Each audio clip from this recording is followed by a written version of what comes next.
euh, de la guerre à l'Est. Il faut signaler que les M23, AFC, RDF sont dans une situation compliquée. Ce sont des sanctions, ce sont des décisions qui sont tombées, qui doivent retirer les hommes.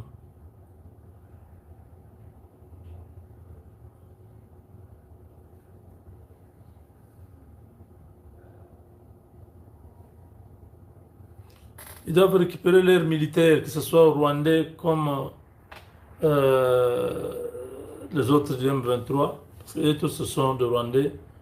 La différence, c'est entre l'armée rwandaise et cette milice qui est au Congo, composée de combattants Tutsis, qui se battent pour les terres en même temps pour s'enrichir. S'ils s'enrichissent, l'argent là, ils peuvent faire des lobbying pour avoir les terres. Ils ont déjà vu que les terres de l'Est, c'est ce qu'il faut. Donc, sur l'axe nord Kivu, la ville de Goma, le territoire de Nyiragongo, depuis 21h50, il y a des tirs en armes lourdes et des fortes détonations qui brisent même les fenêtres de certains habitants.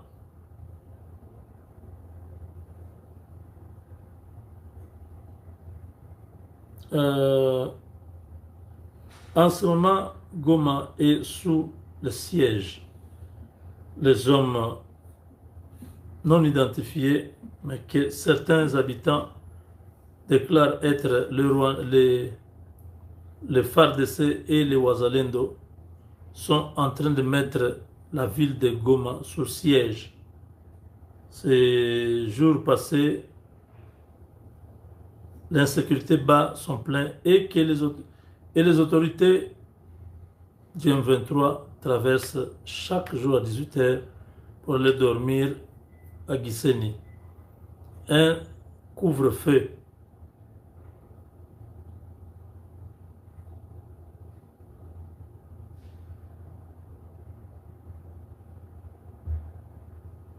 Alors, il y a ce qu'on appelle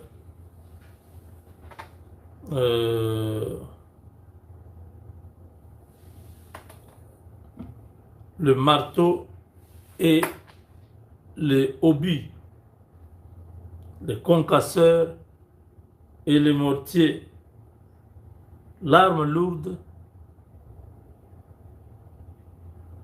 et les petites armes appelées armes individuelles.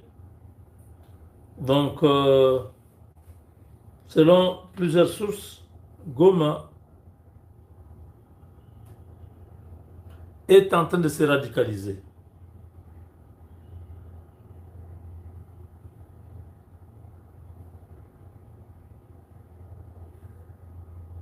La peur s'installe dans les cœurs des occupants. Ils sentent de plus en plus qu'ils perdent cette grande ville du nord-est de la RDC. La peur qui s'installe petit à petit et durement, eux qui hurlaient à tambour battant que la ville est sécurisée, il faut se promener jusqu'à 24 heures. Le M23 avait dit ils ont sécurisé Goma, pouvait être dehors jusqu'à 0 heure. Là, c'est à 18 heures.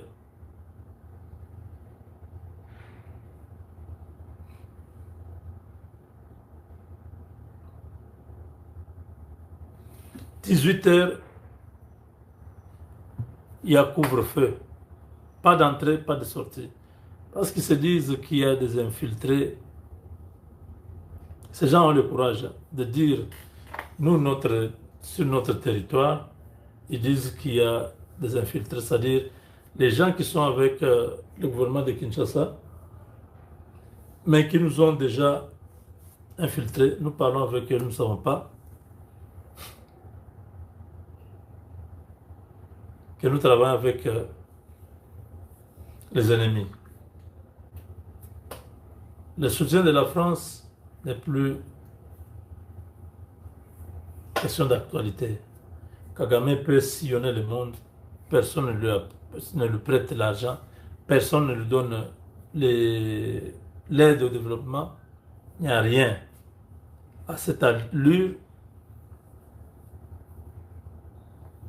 tout va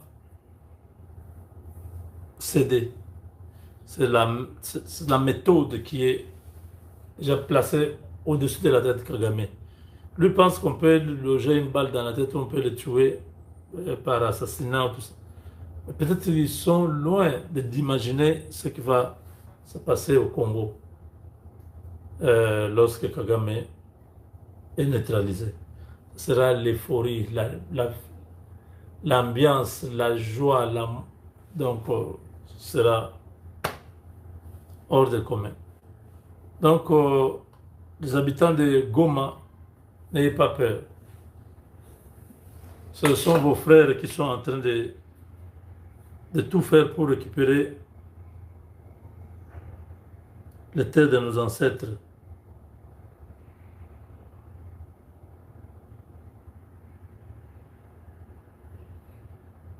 Donc,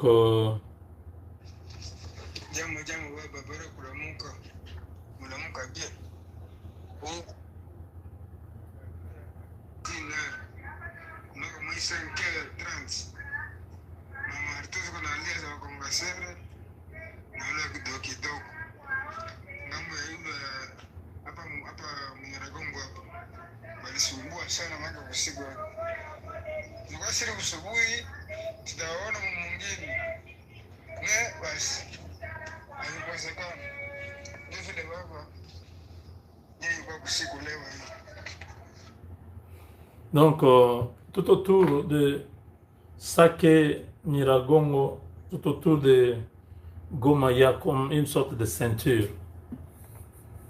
Des hommes de l'armée et les Wazalendo ils se donnent rendez-vous pour neutraliser ces gens, pour les anéantir complètement. Avant même qu'on parle des négociations de Doha, il faut que ces gens partent. Mais pour que cela se fasse, il faut que le commandement militaire change. Il faut que le ministre de la Défense parte, le chef d'état-major général parte, le chef d'état-major général adjoint chargé des renseignements logistiques parte.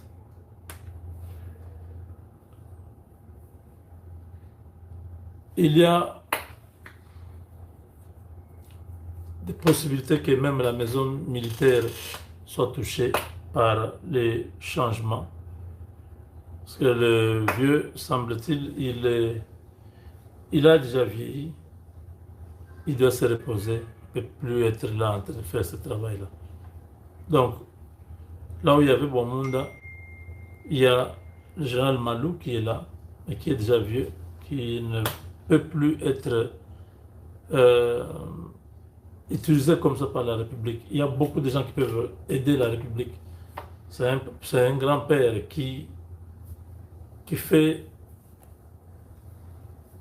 un travail énorme, mais compte tenu de la réalité, la guerre que nous avons, je pense que même la maison militaire doit être remplacée. On doit remplacer le chef de la maison militaire. Il y a Tango Fort. L'inspection supérieure générale de l'armée, lui aussi, il a vraiment fait beaucoup. On ne voit pas réellement de changement. Changer un peu l'appareil sécuritaire, ça va beaucoup aider à avoir de nouvelles figures, ainsi de suite. Donc, nous nous attendons, les détonations, tout ça, c'est bien.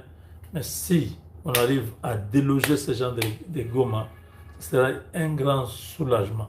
Parce que les gens vous appellent de partout pour savoir, mais c'est à quand on a vu déjà. Maintenant, après, on n'entend plus rien. Oui, il y a eu quelques incidents, ça va aller. Voilà, chers amis, nos hommes sont en train de travailler. Ils sont sur plusieurs axes. Ils descendent les drones, vous voyez vous-même ce dernier temps, les drones des politiques n'arrivent plus à faire quoi que ce soit. Il reste maintenant qu'on puisse localiser l'équipe qui fait le travail. Donc, nous avons espoir que ça va marcher. Nous voulons vraiment que la guerre à l'Est se termine parce que la mobilisation, les militaires que nous avons pour cette guerre-là, je trouve qu'il y a quelque chose qui cloche pas bien.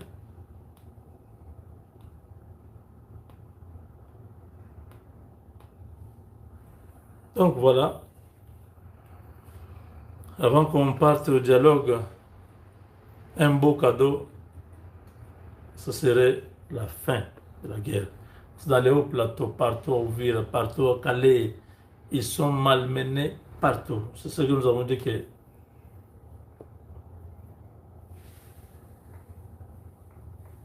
les voisins ne savent pas. Si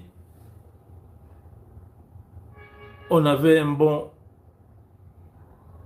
commandement militaire en RDC, tout ceci ne serait pas arrivé. Je vois les Yaves qui sont en liberté, en prison là, qui sont à l'aise plutôt. Tu vois, à l'aise, ils ont gardé leur masse normale. Les gens qui sont en prison, regardez comment ils sont.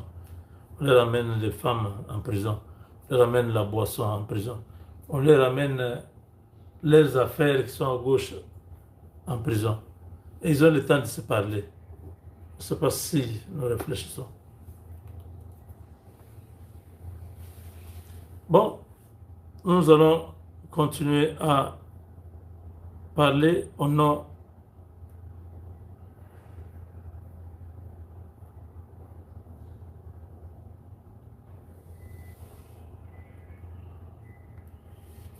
donc voilà, on se retrouve dans quelques instants. Avec Dieu, nous sommes vainqueurs.